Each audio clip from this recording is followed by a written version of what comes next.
when it comes to pit stops, we must talk about Lewis Hamilton.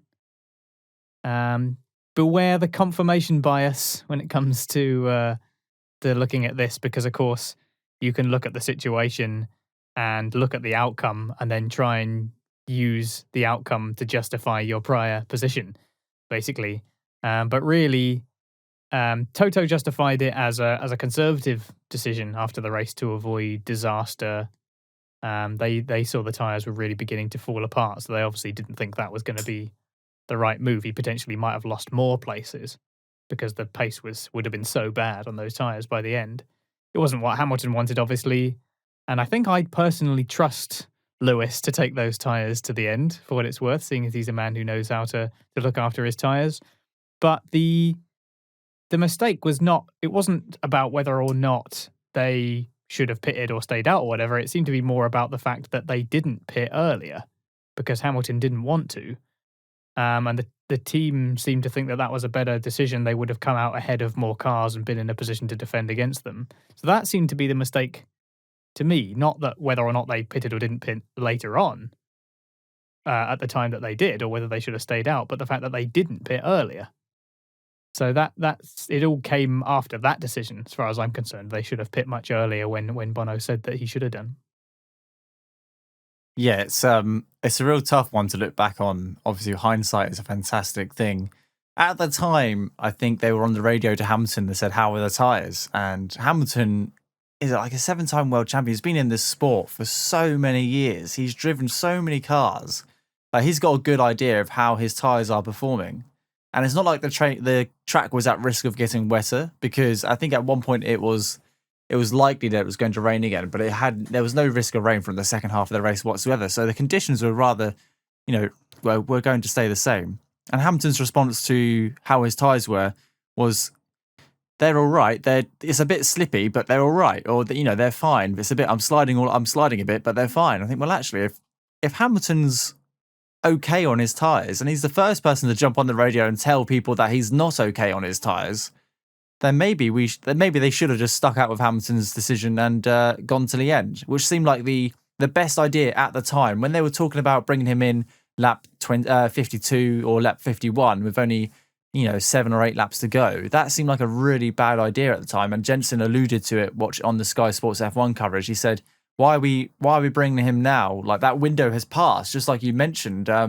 He should have probably boxed 10 laps before they made that decision. When Bono was on the radio offering that strategy, they should have probably pushed harder or left Hamilton to go to the end. One or the other, either bring him in early or let him go to the end. Let's not bring him in with 7 laps to go, because it was so obvious throughout the race.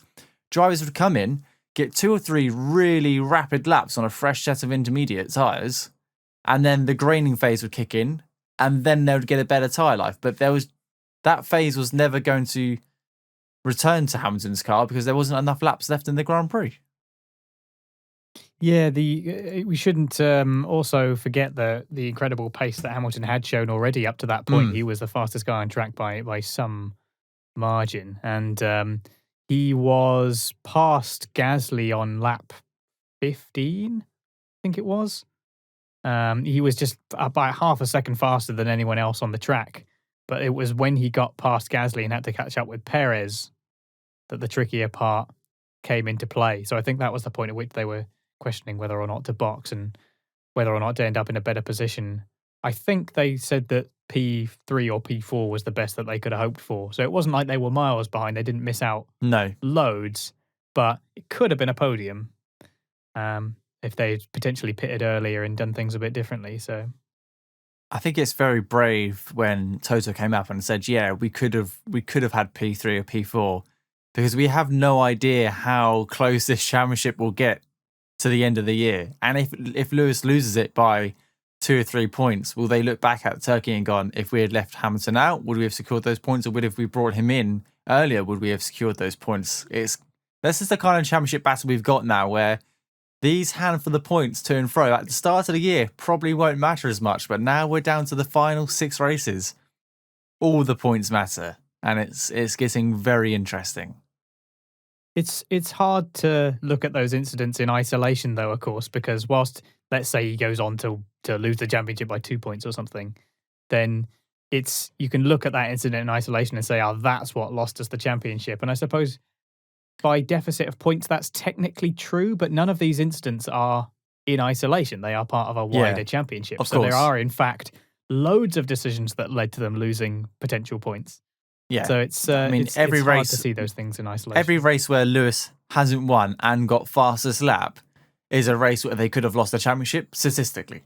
You know, unless you're securing maximum points a weekend, you're giving away points in the championship. So yes, it's very easy to look back on now it's how it's been and gone. But yeah, very interesting strategy. Cool. Once again from Mercedes, we've had these calls time and time again this year where Mercedes under a little bit more pressure than they used to, because they used to have such a huge margin on pace. They could be a little bit more relaxed and a little bit more forgiving with the strategy. They had a wider berth when they could pit their drivers just because their outright pace was so much faster. And now it's not. So they're having to react and think on their feet instantly and make some pretty critical decisions. I would say that on the whole, they're doing a grand job. But yeah, but at this race, it seems that it was clear that Mercedes was much faster there. Yeah. I mean, Hamilton was way faster than anybody else for quite a fair bit of that race. They were P1 and P2 as they were qualified, and Red Bull weren't exactly close. And Max Verstappen couldn't get anywhere near Valtteri Bottas. Yeah.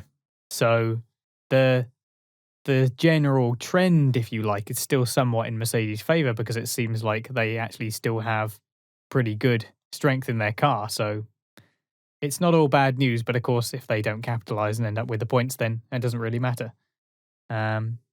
Suffice to say that the championship continues to excite